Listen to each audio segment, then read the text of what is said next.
에스겔서 16장 4절로 6절의 말씀을 우리 하나님 경외하는 마음으로 자리에 일어서서 함께 한 목소리로 합독하도록 하겠습니다.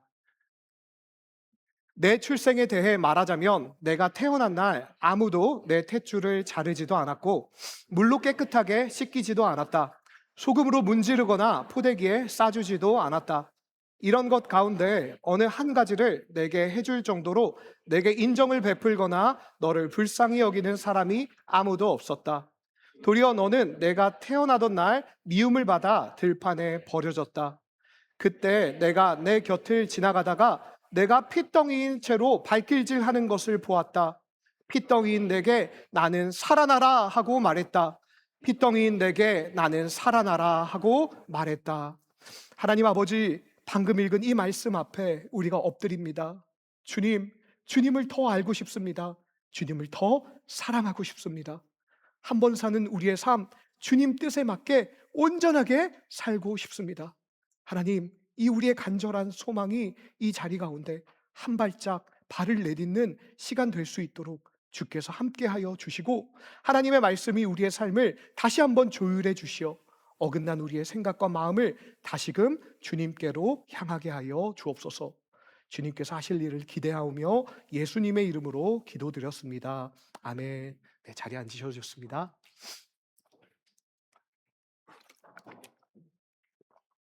저는 오늘 한 가지 질문으로 오늘 말씀을 열려고 합니다. 음, 교회로 오는 길, 특히 주일 예배 자리로 오는 길에 이런 생각 해보신 적 있으십니까? 내가 지금 이런 상태로 하나님 앞에 나아가도 될까? 이렇게 주일에 오는 자리에, 예배 자리로 나오는 이 자리에 괜히 내 지난 날들이 생각납니다.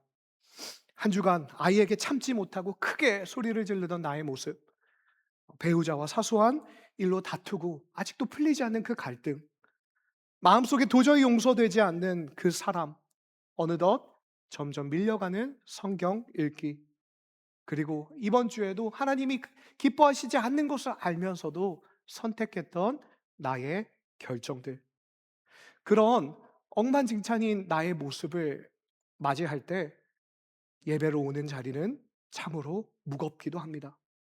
그 죄책을 타고 사탄이 이렇게 속삭입니다.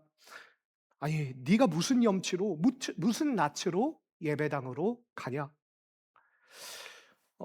이것이 솔직히 말하면 저의 고백입니다.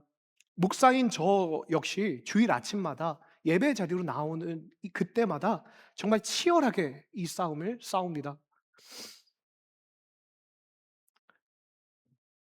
주일 아침에 사역자들이 가장 거룩해야 될 순간인 것 같지만 반대로 가장 예민해집니다. 가장 취약해지는 시간이기도 합니다. 아이들이 말을 안 듣고 아내의 사소한 한마디에도 부딪히게 되고, 강단에 서기 전에 제 안의 연약함과 메마름이 적나라하게 드러나기 때문입니다. 사실 오늘 이 예배 오는 길도 그랬어요. 제가 이 말씀을 준비하고 그래 오늘은 흔들리지 않겠다 눈을 시퍼렇게 뜨고 이렇게 있었는데, 괜히 아내랑 얘기하는 사역에 대한 고민하는 그 자리에서 논쟁을 하게 되는 거예요. 뭐 목소리가 커진 것도 아니고 싸운 것도 아니었지만 잘 마무리됐지만 안에서는 어찌나 서운함과 그런 비참함이 몰려오던지, 야, 이것이 정말 내가 인지하고 노력해서 되는 것이 아니구나, 내가 이만큼 연약하구나, 오늘도 깨닫게 되었습니다. 그런 우리 가운데 사탄의 양심을 가장하여 귀에 속삭이죠. 내 삶이 이런데 내가 무슨 자격으로 말씀을 전하냐? 너 자신이나 잘해라. 그 참소 앞에 설 때 어떤 순간은 정말 오늘 예배 인도해도 되나?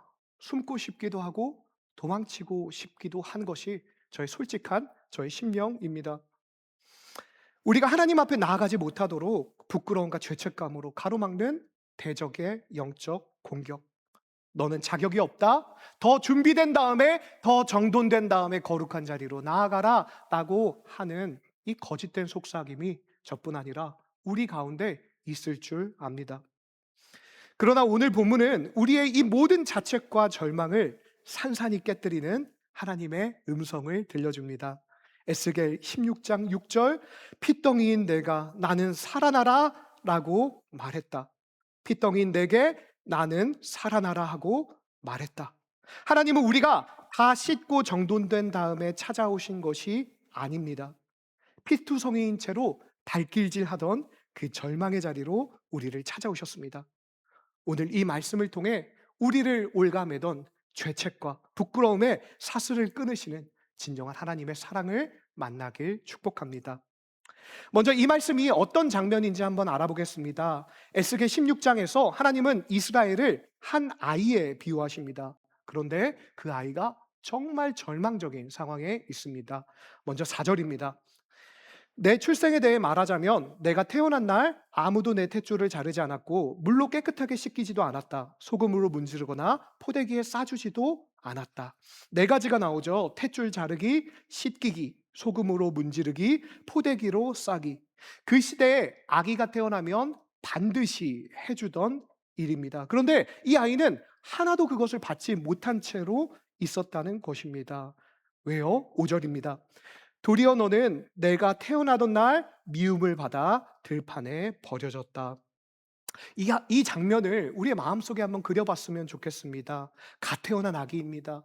이제 막 세상 밖으로 나온 정말 연약한 그 아이가 탯줄도 그대로 달려있는 채로, 몸에는 태어날 때 나온 그 피와 분비물들이 다 오물이 묻어있는 채로 옷 한 조각 걸치지 않았습니다. 그런데 이 아이가 어디에 있습니까? 들판입니다. 이 아이는 태어나자마자 팔레스타인의 뜨거운 태양 아래 죽고 있는 모양입니다.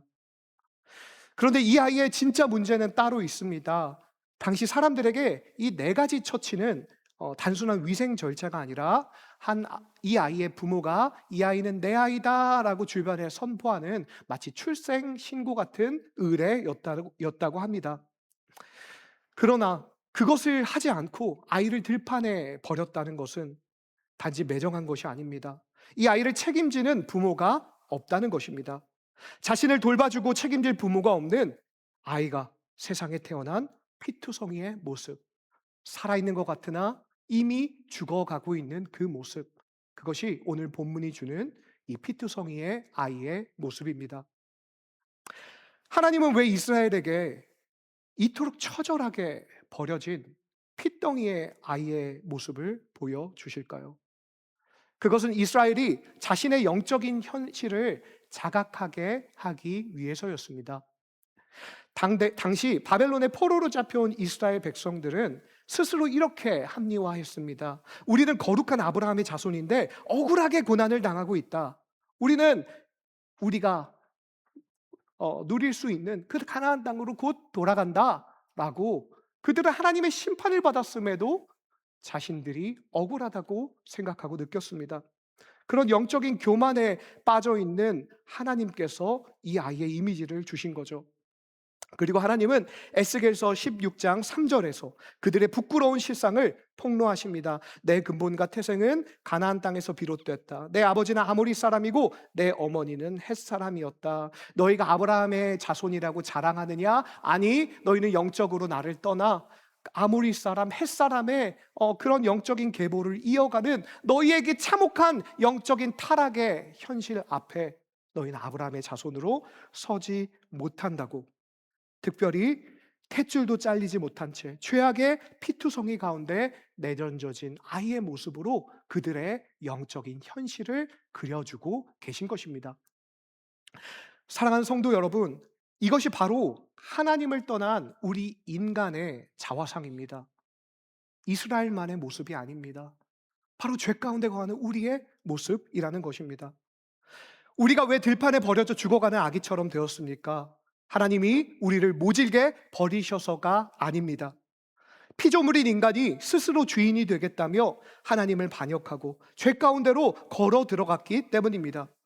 생명의 하나님을 떠났기에 죽음이 왔고, 사랑의 아버지를 배신했기에 모든 영적 공급이 끊어진 채로 죄의 핏덩이로 뒹굴게 된 것입니다. 하지만 우리는 이런 나의 참혹한 현실을 잊고 그래도 나 정도면 괜찮지 않을까? 라는 거짓된 위안으로, 영적인 교만으로 살아가고 있습니다. 그런 우리 앞에 이스라엘에게 주셨듯 이 피투성이의 아이의 이미지를 오늘날 우리에게 주신다는 것입니다. 성경은 하나님을 떠난 인간의 상태를 냉정하게 고발하죠.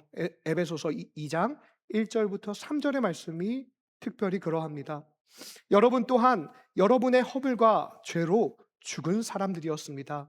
우리도 그들과 마찬가지로 태어날 때부터 진노의 자녀들이었습니다. 우리는 단순히 상처 입은 피해자가 아닙니다. 허물과 죄로 영혼이 완전히 죽어버린 상태였습니다. 하나님을 거역한 죄의 결과로 우리는 태어날 때부터 하나님의 거룩한 진노 아래 놓인 본질상 진노의 자녀였습니다. 로마서 3장 10절로 12절도 이렇게 말합니다. 함께 읽어볼게요. 시작. 기록되기를 의인은 없으니 하나도 없고 깨닫는 자도 없고 하나님을 찾는 자도 없다. 모두 곁길로 행해 다 쓸모없게 됐다. 선을 행하는 자가 없으니 하나도 없다. 하나님을 반역한 인간에게는 스스로 하나님을 찾을 의지도 없고 다시 생명으로 돌아갈 능력도 남지 않았다는 것입니다. 정확히 이 아기의 상태이죠. 들판에 갓난 아기처럼 영적으로 완전히 마비되어 죄의 피투성이 속에서 자신이 죽어가는 줄조차 모른 채 멸망을 향해 나아가는 존재. 그것이 하나님은 없는, 하나님 떠난 우리의 본질적인 모습, 실상이라는 것입니다. 그런데 하나님께서는 6절을 우리에게 주십니다. 우리 같이 한번 읽어볼까요? 그때 내가 내 곁을 지나가다가 내가 핏덩이인 채로 발길질하는 것을 보았다. 핏덩이인 내게 나는 살아나라 하고 말했다.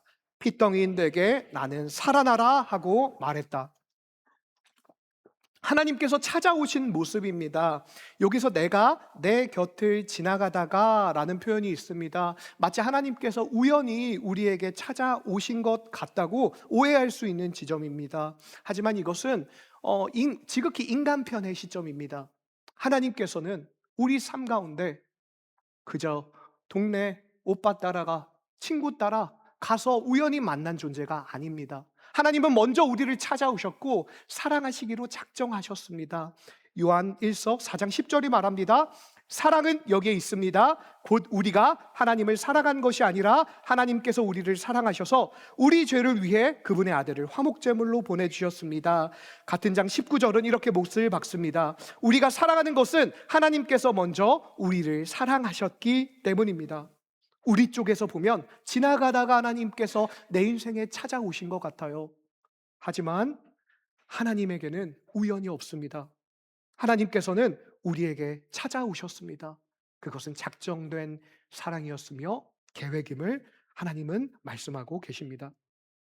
여러분, 우리는 여기서 이 순서를 다시 한번 주목하기 원합니다. 다시요, 우리가 하나님을 찾아서 하나님이 응답하신 것 아닙니다. 우리가 교회 예배 자리에 와서 하나님이 우리를 만나주신 것이 아닙니다. 우리가 손을 뻗어서 하나님을 먼저 잡은 것이 아니라는 것입니다. 하나님께서 우리 인생에 먼저 찾아오셨습니다. 하나님이 먼저 사랑하셨습니다. 그래서 우리가 이 예배 자리로 왔습니다. 그래서 예수 그리스도를 우리의 주인으로 고백할 수 있게 되었습니다. 들판에 그 아이에게 하나님이 오신 것은 그 아기가 울고 있어서가 아닙니다. 그 아이가 착해서도 아닙니다. 그 아기의 장래를 보시고도 그런 것이 아닙니다. 그저 하나님이 그 아이를 사랑하시기로 작정하셨다는 것입니다. 우리를 사랑하신 하나님의 그 사랑의 이유는 하나님 안에 있다는 것입니다. 그리고 우리를 찾아오신 하나님께서 우리를 주목하여 보십니다. 6절에 내가 핏덩이인 채로 발길질하는 것을 보았다라고 말씀하십니다. 하나님은 무엇을 보셨습니까? 피투성이가 된 아이의 발길질을 보셨습니다. 히브리어 원어적인 의미로 이 대목은 자신의 피 가운데 뒹굴며 버둥거리는 모습을 묘사합니다. 갓 태어나 들판에 버려진 아기에게 이 발길질은 무엇이겠습니까? 살기 위한 처절한 몸부림이었지만 동시에 자신의 힘으로는 탯줄 하나 자를 수 없고 묻은 피 한 방울 닦아낼 수 없는 절대적인 무력함의 증거입니다. 발버둥을 치면 칠수록 온몸에 피만 더 묻어날 뿐 그 발짓으로는 죽어가는 자신을 결코 구원할 수 없다는 것입니다. 사랑하는 성도 여러분, 이것이 바로 하나님을 떠난 우리 인간의 처절한 몸부림이라는 것을 우리가 발견하길 원합니다. 우리는 인생의 고난과 영적 메마름 앞에서 살기 위해 수없이 발버둥을 칩니다. 내 힘으로 이 엉망진창인 삶을 수습해보고 더 낫게 살려고 노력도 해보고, 내 의지와 노력으로 거룩해져 보기를 결심하기도 하고, 내 능력으로 인생의 문제들을 해결해 보려고 아둥바둥 합니다. 그러나 정직하게 우리가 우리 자신의 삶을 돌아보면 내 열심과 인간적인 발버둥으로 죄의 문제가 해결되지 않다는 것을 우리는 발견합니다. 내 힘으로 버둥거릴수록 상처는 더 깊어지고 죄책감의 피만 삶 전체에 덧칠해질 뿐이었습니다. 우리의 발길질은 우리를 구원할 능력이 전혀 없다는 것입니다. 그러나 성경은 무엇을 말씀하고 계십니까? 하나님은 이 의미 없고 무력한 피투성이의 발길질을 외면하지 않으시고 도리어 그 아픈 몸부림을 주목하시며 보고 계신다는 것입니다. 오늘 이 자리에 앉아 계신 성도님들 중에서도 지금 그 힘겨운 영적 발길질 하나만 겨우 붙들고 계시는 분이 있을지도 모릅니다. 한 주간, 아니요, 지난 과거에 내 삶은 무너져 내렸고 기도는 막혀서 한마디도 나오지 않습니다. 가슴은 돌처럼 차갑게 식어버렸습니다. 내 마음속에는 내 꼴에 무슨 예배냐, 너부터 잘 돌아봐라 라고 하는 원수의 조롱이 계속 반복됩니다. 그런데도 우리는 오늘 주저하지 않고 무거운 몸을 이끌어 이 예배당의 자리에 앉아 있습니다. 메마른 입술이지만 찬양이 시작될 때 작게 입을 뗍니다. 눈물이 말라붙은 눈으로 십자가를 바라봅니다. 세상의 눈에는 그것이 보잘것없고 초라한 모습일지 모릅니다. 하지만 살아계신 하나님께서는 그것을 피트성인 아기가 그 가운데 살려달라고 외치는 몸부림으로 그것을 주목하신다는 것입니다. 우리의 영혼의 가장 진실한 발길질로 그 무의미한 발길질을 유의미하게 담아 두신다는 것입니다. 하나님은 우리의 완벽하게 다듬어진 거룩함을 보시는 것이 아닙니다. 피투성이 인생 속에서 하나님을 향해 버둥거리는 그 연약한 중심을 보고 계신다는 겁니다. 그리고 그 발길질의 현장에 서서 선포하십니다. 너는 피투성이라도 살아라. 내 은혜 안에서 살아라. 이것이 바로 6절에서 우리가 가슴을 찢으며 주목해야 할 중요한 부분입니다. 6절, 핏덩이인 내게 나는 살아라 라고 말했다. 핏덩이인 내게 나는 살아나라 하고 말했다. 핏덩이인 우리를 하나님께서 먼저 찾아오셔서 깨끗하게 씻어주시지 않았습니다. 피를 닦아주고 포대기에 싸서 번듯한 상태를 만들어 놓고 이제는 좀 이제 대화할 만하다 하고 언약을 맺으신 것이 아니라는 것입니다. 아무도 만지기 싫어하는 그 더러운 피 가운데 뒹굴고 있는 그런 죄 가운데 거하는 우리를 그 상태 그대로 찾아와 손을 뻗으셨다는 것입니다. 로마서 5장 8절은 이 은혜의 신비를 정확하게 선포합니다. 그러나 우리가 아직 죄인이었을 때 그리스도께서 우리를 위해 죽으심으로 하나님께서는 우리에 대한 그분의 사랑을 나타내셨습니다. 아직 죄인 되었을 때 우리가 회개하여 깨끗해진 다음이 아닙니다. 결단하고 삶을 바로잡은 다음이 아닙니다. 도저히 고쳤을 수 없는 죄의 피투성이 가운데 여전히 뒹굴고 있는 그때 우리에게 찾아오셔서 하나님은 하나님의 거룩한 손으로 그 더러운 피 속으로 손을 내미시어 우리 인생을 받아주셨다는 것입니다. 사랑하는 성도 여러분, 저는 이 말씀 앞에서 다시 제 마음이 무너져 내렸습니다. 왜냐하면 이것을 알고 있음에도 불구하고 그 은혜를 체험함에도 불구하고 저의 인생 속에서 너무나도 거꾸로 이 모습이 나타나기 때문입니다. 저뿐만 아니라 많은 성도들의 삶이 이 순서를 반대로 오해하고 있어 고통스럽고 어려움을 자처하고 있기 때문입니다. 이번 주는 삶이 너무 엉망이었으니 주일 예배는 염치 없다. 조금 정리되면 그때 제대로 나가자. 지금은 기도가 도무지 안 나오니 마음이 좀 뜨거워지면 그때 기도의 자리로 앉자. 내 삶의 이 부끄러운 문제가 해결되고 나면 그때 섬김의 자리에 서자. 제가 노방에서 또 관계 안에서 전도하며 복음을 권면한 많은 이들의 대답이 이것이었습니다. 목사님, 저는 지금은 안 됩니다. 지금은 너무 더러워요. 제가 끊지 못한 죄들이 너무 많아요. 이거 좀 해결되면 나아갈게요. 그러나 성경을 보십시오. 하나님은 단 한 번도 우리가 정돈된 후에 찾아오신 적이 없습니다.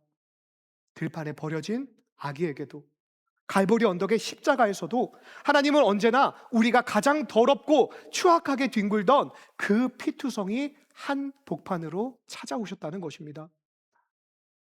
그 하나님께서 죽어가는 우리를 향해 무엇이라 외치십니까? 다시 한번 이 말씀을 우리 마음에 새기길 원합니다.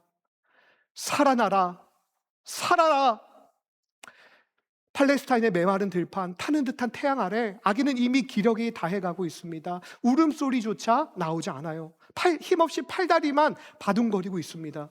그 죽음의 현장에 서신 하나님께서 외치십니다. 살아라. 한 번 더 목 놓아 외치십니다. 너는 핏덩이라도 살아라. 여러분, 이 아기가 이 하나님의 말씀을 들을 자각이 있습니까? 이 말씀을 알아듣고 순종할 능력이 있습니까? 아닙니다. 없습니다. 알아들을 귀도 없고 반응할 생명의 힘도 없습니다. 그렇다면 하나님께서 왜 이 들리지도 않는 하나님의 백성들에게, 이 들리지도 않는 아기에게 이렇게 외치는 걸까요? 두 번이나 반복하시면서요. 여러분, 위급한 사고 현장을 한번 떠올려 봅시다. 피를 흘리며 의식을 잃어가는 자식을 붙잡는 그 부모가 그 자식을 붙잡고 흔들면서 간절히 외치는 것입니다. 정신 차려라. 제발 눈 좀 떠다오. 사람한다오. 이 아기가 알아들어서 외치는 것이 아닙니다. 이것은 하나님의 심장입니다. 내 자식을 이대로 죽음의 손에 빼앗길 수 없다는 애끓는 절규입니다. 살리고 싶어서 내 목숨을 대신 주어서라도 포기할 수 없어서 터져나오는 부모의 피 끓는 부르짖음이라는 것입니다. 우리는 하나님의 음성을 들을 귀도 없고 거룩을 향해 내디딜 한 조각의 힘조차도 우리 안에 없었습니다. 그러나 하나님은 죄로 썩어가는 우리를 향해 창자가 끊어지는 음성으로 외치셨다는 것입니다. 살아라. 내 아들아, 내 딸아, 피투성이라도 살아라. 이것은 율법의 명령이 아닙니다. 죽어가는 자식을 살려내기 위한 아버지의 거룩한 절규입니다. 호세아에서 너는 내 사랑이다 라며 찢어지는 가슴을 부여잡으셨던 그 하나님이 오늘 에스겔에서는 살아라, 제발 살아나라 소리치고 계십니다. 아니요, 선지서 전체를 다 보면요, 이 하나의 메시지가 계속해서 후렴처럼 반복됩니다. 하나님의 심판도, 하나님의 구원도, 그 모든 것들이 제발 정신 차려, 여호와 하나님을 알고 내가 살 자리를 알아 생명의 길로 돌아오라고 말씀하시는 하나님의 그 부모의 절절한 외침, 애끓는 절규라는 것입니다. 그리고 마침내 그 외침을 이루시기 위해 하나님은 자기의 독생자 예수 그리스도를 저 들판보다 더 참혹한 골고다 십자가의 피투성이 자리로 밀어 넣으셨습니다. 주님이 대신 피를 흘려 죽으심으로 우리는 더 이상 심판의 더러운 피에 갇혀 죽지 않고 그리스도의 거룩한 보혈의 생명 안에서 영원히 살아난 자들이 되었습니다. 그렇다면 우리는 이 은혜에 어떻게 반응해야 할까요? 이런 생각이 들 겁니다. 하나님, 제가 이 큰 사랑을 받았으니 이제 무엇을 해드려야 합니까? 우리가 살아가는 세상은, 우리가 익숙한 세상은 받았으면 돌려줘야 하는 그런 세상이기 때문입니다. 근데 놀랍게도 성경은 그렇게 말하지 않습니다. 들판의 그 아이가 하나님을 위해 한 일이 무엇이었습니까? 스스로 피를 씻어냈습니까? 옷을 갖춰 입었습니까? 하나님께 감사하다고 인사를 올렸습니까? 아무것도 하지 않았습니다. 그저 피투성이인 채로 그 자리에서 하나님을 향해 버둥거리며 머물러 있었을 뿐입니다. 사랑하는 성도 여러분, 오늘 말씀이 주는 우리가 회복해야 할 신앙의 자리가 바로 여기입니다. 신앙이란 내가 무언가 거룩하게 정돈된 다음에 떳떳하게 하나님 앞에 나아가 하나님의 주신 사랑을 갚는 것이 아닙니다. 비록 내 삶이 온통 엉망진창으로 부서지고 흙탕물 투성이라 할지라도 결코 하나님의 얼굴을 피하여 도망치지 않고 그 은혜의 보좌 앞에 버티고 서는 것, 그 하나님의 얼굴 앞에 그저 머무르는 것, 우리를 품으시는 하나님의 은혜의 날개 아래 거하는 것, 그것이 우리의 하나님의 사랑에 대한, 그 주님께서 우리에게 허락하신 복음에 대한 우리의 반응이라는 것입니다. 우리가 신앙의 여정에서 가장 처참하게 무너지는 것은 죄를 지었을 때가 아니라고 생각합니다. 오히려 죄를 짓고 부끄럽다는 핑계로 하나님 앞을 떠날 때, 숨어버릴 때, 하나님께 거리를 둘 때 우리의 가장 비참함은 드러납니다. 창세기 3장을 보십시오. 아담과 하와가 범죄한 후 가장 먼저 한 일이 무엇이었습니까? 나무 사이에 몸을 숨겼습니다. 하나님이 우시는 소리를 듣고요. 그러자 하나님께서는요, 찾아가서 말씀하세요. 아담아, 내가 어디 있느냐? 이 부르심은 징벌하기 위한 수색이 아니었습니다. 부끄러운 그 모습 그대로 내 앞으로 나오라고 말씀하신 관계와 그 인생의 회복을 위한 하나님의 안타까운 초대였습니다. 에스겔 16장에 살아라 라는 말씀과 창세기 3장에 내가 어디 있느냐라고 말씀하는 이 아버지의 음성은 정확하게 같은 음성입니다. 숨어버린 자를 포기하지 못해 찾으시는 목소리, 죽어가는 자를 살려내시려는 생명의 부름이라는 것입니다. 이제 우리의 삶을 돌아보길 원합니다. 우리는 얼마나 자주 숨어버릴까요? 기도가 막히면 기도의 자리를 털고 일어납니다. 마음이 식어버리면 말씀의 자리를 슬그머니 떠납니다. 내 삶이 초라해 보이면 공동체를 멀리하기 시작합니다. 그러면서 상황이 좀 풀리면, 내 마음이 좀 나아지면, 내 상황이 좀 더 호전되면 다시 시작해야지라고 스스로 속이며 하나님과 거리를 두고 있다는 것입니다.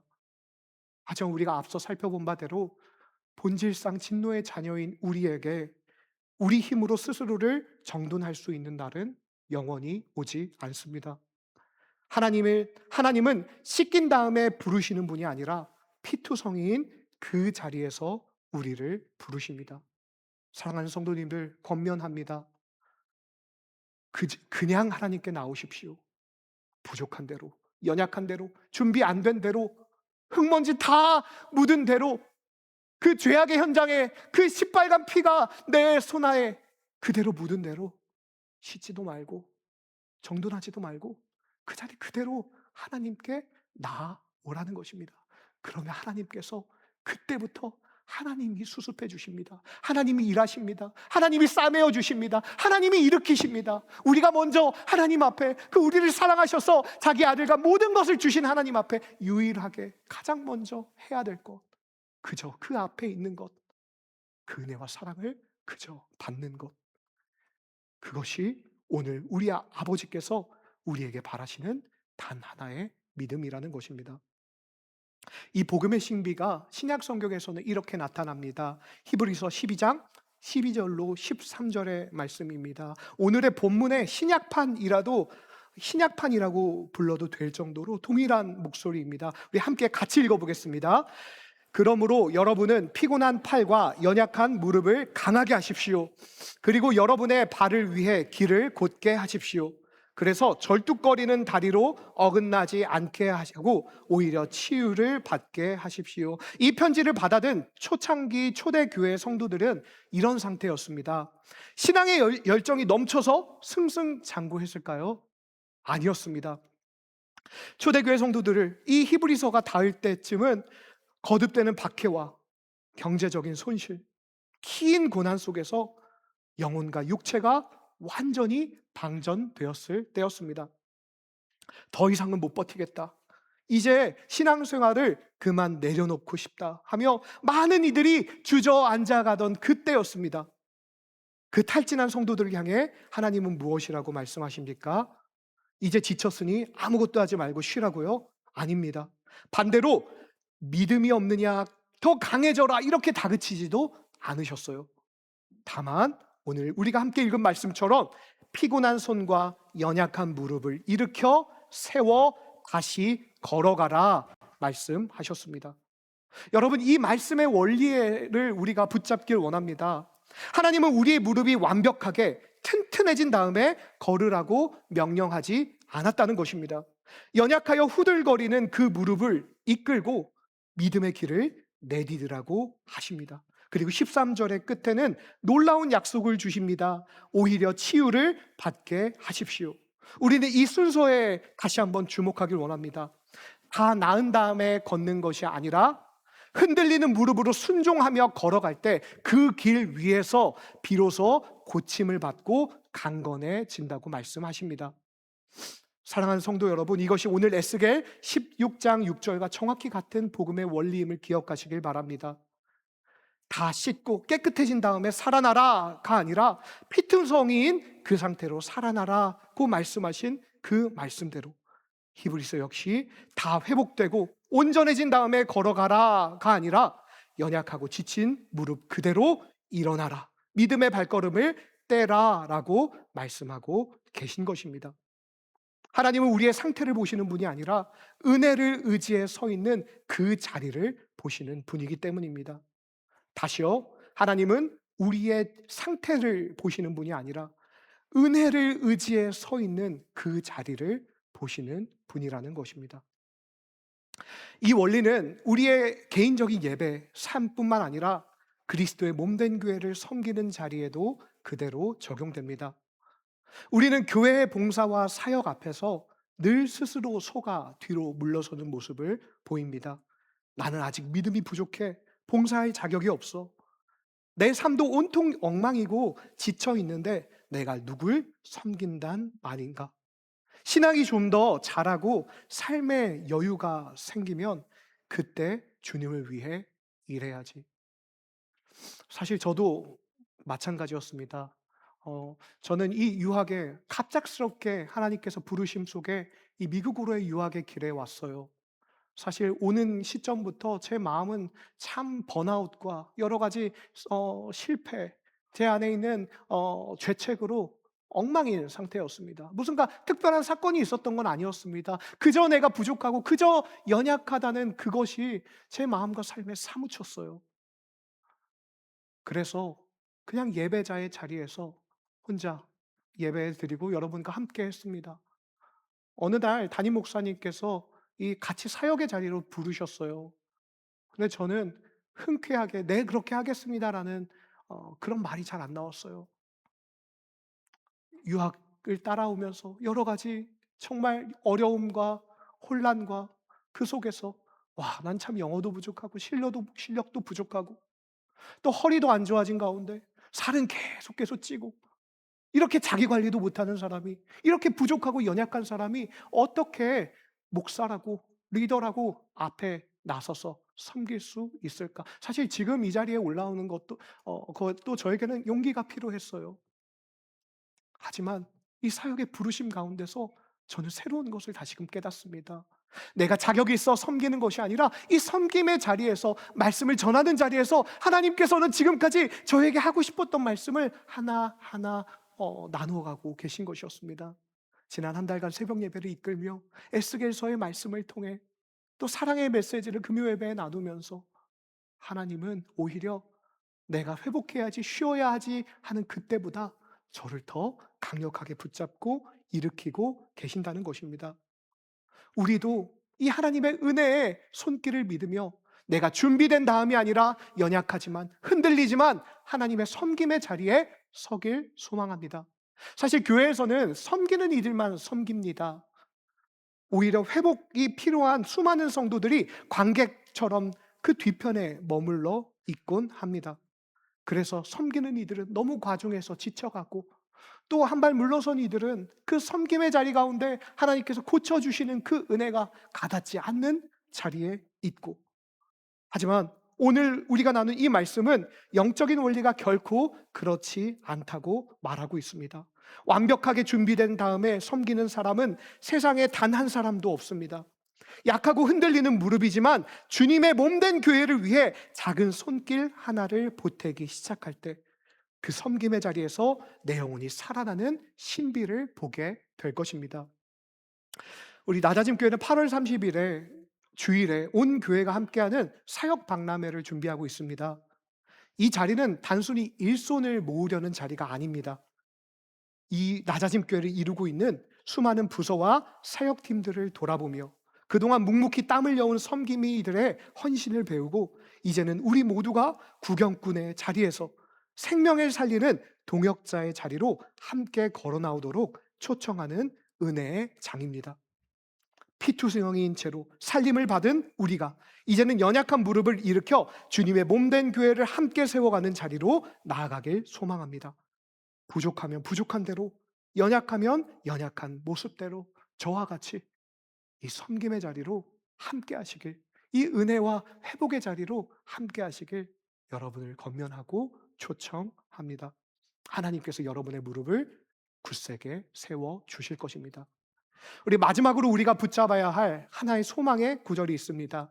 에스겔서 16장 60절, 오늘 본문의 마지막 자락입니다. 함께 읽어볼까요? 그러나 내 어린 시절 너와 맺은 언약을 내가 기억하고 너와 영원한 언약을 세울 것이다. 사실 에스겔 16장의 중반부는 정말 읽어 내려가기조차도 버겁고 어쩌면 정말 혐오스러운 그런 배신의 이야기로 가득합니다. 그 핏덩이인 아이가 자라서 어떻게 될까요? 은혜를 알고 늘 아버지 앞에 있었을까요? 아닙니다. 그는 하나님의 놀라운 은혜를 통해 왕후처럼 성장했지만 결국 하나님이 주신 아름다움으로 우상을 음란하게 쫓으며 철저하게 하나님을 배신했습니다. 우리가 에스겔서를 큐티로 또 리딩 지저스로 읽으며 에스겔서뿐만 아니라 선지서의 모든 심판의 메시지가 그렇게 그 죽음의 자리에서, 절망의 자리에서 그를 회복시키시고 살리신 백성들을 향한, 하지만 하나님을 떠난 그 백성들을 향한 부르짖음이라는 것입니다. 그런데 이 처절한 배신의 장이 어떻게 마침표를 찍을까요? 바로 60절의 처음 그러나입니다. 우리 지난 금요일 호세아서 1장에서도 우리는 이 전율의 단어를 만났죠. 그러나 언약이 파기된 것 같은 절망의 끝자리마다 하나님은 언제나 이 그러나를 놓아두셨습니다. 그리고 그 그러나 뒤에 이어지는 아버지의 음성, 에스겔서 16장 6절에 가슴을 치시며 두 번이나 이스라엘을 책망하시죠. 너는 내가 피투성이로 버려졌던 그 어린 시절의 은혜를 잊어버렸다. 인간의 기억은 너무나도 쉽게 무너졌고 우리는 처음 주님을 만났던 그 눈물과 감격을 까마득해 잊은 채로 살아가곤 합니다. 그런데 60절에서 하나님은 무엇이라 선언하십니까? 그러나 너를 향한 내 사랑의 언약을 내가 기억한다. 우리가 잊을지라도 하나님이 기억하십니다. 우리는 배신하실지라도 하나님은 신실하십니다. 하나님 앞에 자격 없이 느껴지는 내 모습은 상관없습니다.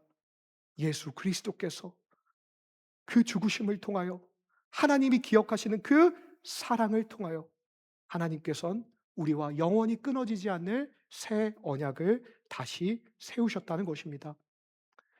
이 놀라운 사랑이 어디에서 완성됩니까? 갈보리 언덕의 십자가입니다. 공의로우신 하나님은 우리의 반역과 죄악을 결코 그냥 넘어가실 수 없으셨습니다. 그러나 사랑의 아버지는 죄의 피투성이 가운데 죽어가는 우리를 그 들판에 영원히 버려두실 수 없습니다. 그래서 하나님은 자기의 하나뿐인 아들을 저 들판보다 더 참혹한 십자가의 피투성이 자리로 보내셨습니다. 우리가 받아야 할 모든 정죄와 형벌을 예수 그리스도 몸에 다 쏟아 부으시고 그 보혈의 값으로 우리를 살려내시면서 말씀하십니다.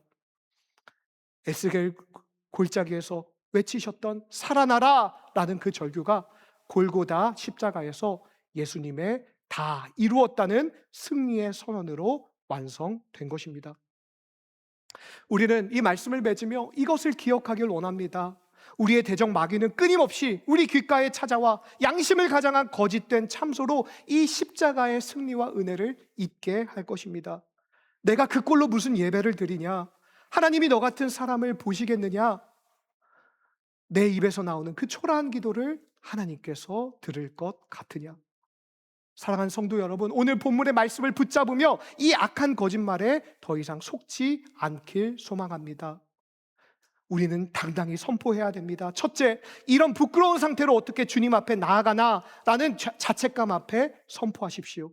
아니다. 하나님은 나를 씻긴 다음에 부르지 않으셨다. 나는 피투성이인 채로 하나님의 부르심을 받은 자다. 둘째, 내 기도는 들리지도 않을 것이다 라는 절망 앞에서 선포하십시오. 아니다. 들판의 아기는 부르지도 못했지만 하나님이 먼저 찾아오셨다. 하나님은 내 말 없는 신음과 연약한 발길질까지도 다 보고 계신다. 셋째, 나는 지쳤고 자격을 잃었다는 속삭임 앞에 선포하십시오. 아니다. 하나님은 연약한 무릎으로 일어나 믿음의 길을 걸으라 하셨다. 나는 흔들리는 무릎으로도 주님의 몸된 교회를 섬기며 치유받은 주님의 자녀다. 이제 우리가 하나님 앞에 함께 찬양하며 결단하길 소망합니다.